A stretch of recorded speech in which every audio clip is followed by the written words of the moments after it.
अनेक रोग हमारे शरीर में हो जाते हैं। तंबाकू को रोकने के लिए हमें, यदि तंबाकू की आर्थिक हानि की बात की जाए तो वर्तमान में भारत में तंबाकू से होने वाले रोगों से भारत सरकार का 1,77,340 करोड़ रुपया प्रतिवर्ष इन रोगों पर खर्च किया जाता है। लेकिन इसकी जीडीपी में जो वृद्धि है वो केवल 1% है। जीडीपी में इसकी मात्रा मात्र 1% है।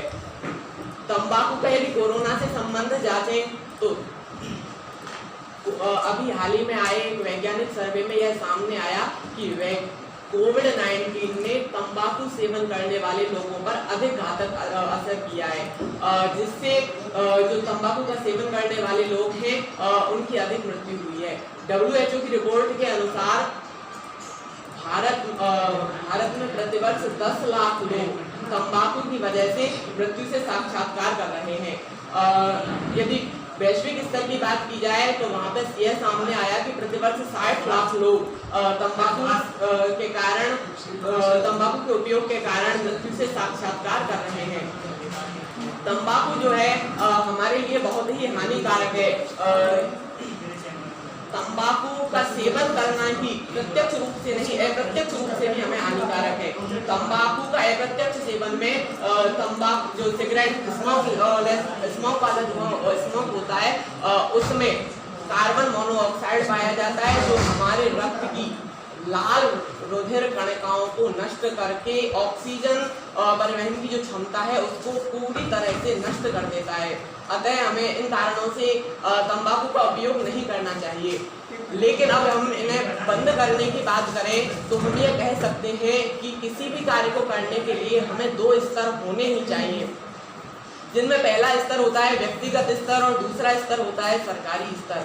यदि सरकारी स्तर की बात करें तो हम ये कह सकते हैं 1975 में एक अधिनियम आया जिसका नाम था COTPA, cigarettes and other tobacco product act, जिसके अंतर्गत सभी सिगरेट के जो पैकेट वगैरह थे उन पर सावधानी के लिए स्टिकर आदि के माध्यम से लोगों को जानकारी देने का प्रयास किया गया कि यह हमारे स्वास्थ्य के लिए हानिकारक है, जिस पर स्पष्ट लिखा होता है it is injurious to our health. लेकिन कितनी विडंबना का विषय है, हमारे समाज में अशिक्षित लोग ही नहीं वरंच शिक्षित लोग भी उस सूचना को दरकिनार करते हुए बार बार तंबाकू का प्रयोग कर अपने जीवन को बहुत अत्यधिक हानि पहुंचा रहे हैं।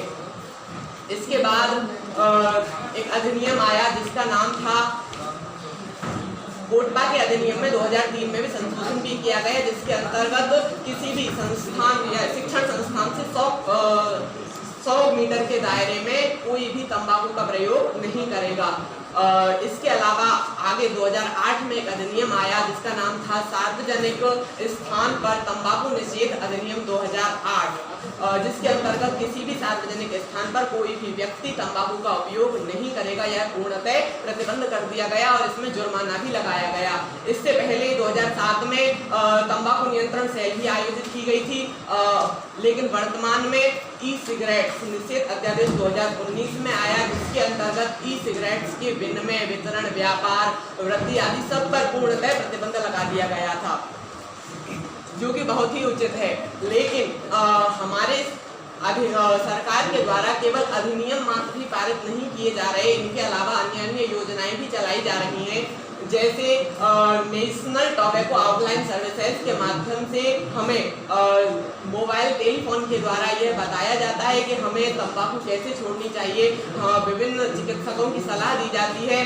डिजिटल इंडिया की पहल पर एनसीएस प्रोग्राम चलाए जा रहे हैं, जिनके अंतर्गत डिजिटल माध्यमों से हमें यह बताया जाता है। और सबसे बड़ी बात, जो ऐसा जनसंचार माध्यम जो घर घर में पाया जाता है, टेलीविजन, उसमें भी बार बार तंबाकू निषेध के लिए हमें प्रेरित किया जा रहा है। तंबाकू हमें छोड़ देनी चाहिए। इसके लिए व्यक्तिगत स्तर जो है वो भी काफ़ी महत्वपूर्ण है। यदि हम मन से नहीं चाहते कि हमें तंबाकू नहीं छोड़नी है तो हम यह नहीं कर सकते कि हम तंबाकू को आगे छोड़ दें। लेकिन यदि हम मन में सोच लें, हमारे मन में प्रबल इच्छा शक्ति हो, तो हम कन्फर्म निश्चित रूप से भविष्य में तंबाकू को छोड़ सकते हैं। जो तंबाकू है, इसके लिए सरकार के द्वारा चलाई गई योजनाओं के अलावा निकोटिक्स का प्रयोग करके हम तंबाकू को छोड़ सकते हैं।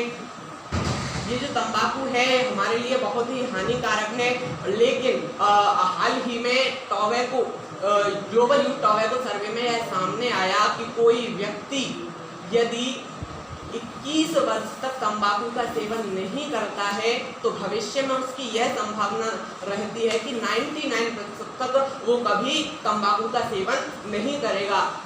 हो सकता है हम जो लोग प्रौढ़ अवस्था के हैं वो तंबाकू का सेवन कर रहे हैं, हम उन्हें नहीं रोक पाए, लेकिन हम एक उज्जवल भविष्य की कामना कर सकते हैं। इसके लिए हमारे प्रयास जारी है। मैं ये कहना चाहूँगा, अंधकार से लड़ने का संकल्प कोई कर लेता है तो एक अकेला जुगनू भी सब अंधकार हर लेता है, तो एक अकेला जुगनू भी सब अंधकार हर लेता है, एक अकेला जुगनू भी सब अंधकार हर लेता है। यहाँ तो हम सभी लोग तंबाकू को छोड़ने के लिए लगे हुए हैं, प्रयासरत हैं। तो मेरा ये मानना है, पूर्ण विश्वास है कि हम तंबाकू निषेध राजस्थान की संकल्पना में जरूर निश्चित रूप से अग्रसर है, आगे बढ़ने वाले हैं। और इसकी एक विशेष राहत के रूप में हाल ही में हुए एक सर्वे में यह आया कि वर्ष 2009-10 में भारत में लगभग 34.8% लोग तंबाकू का सेवन करते थे, लेकिन 2016-17 में वह प्रतिशत घटकर के 28.6% हो गया। अतः हमें तंबाकू छोड़ देना चाहिए। तंबाकू छोड़ने के लिए हमें अटल बिहारी वाजपेयी की पंक्तियां कदम मिलाकर चलना होगा, कदम मिलाकर चलना होगा का अनुसरण करना होगा। धन्यवाद।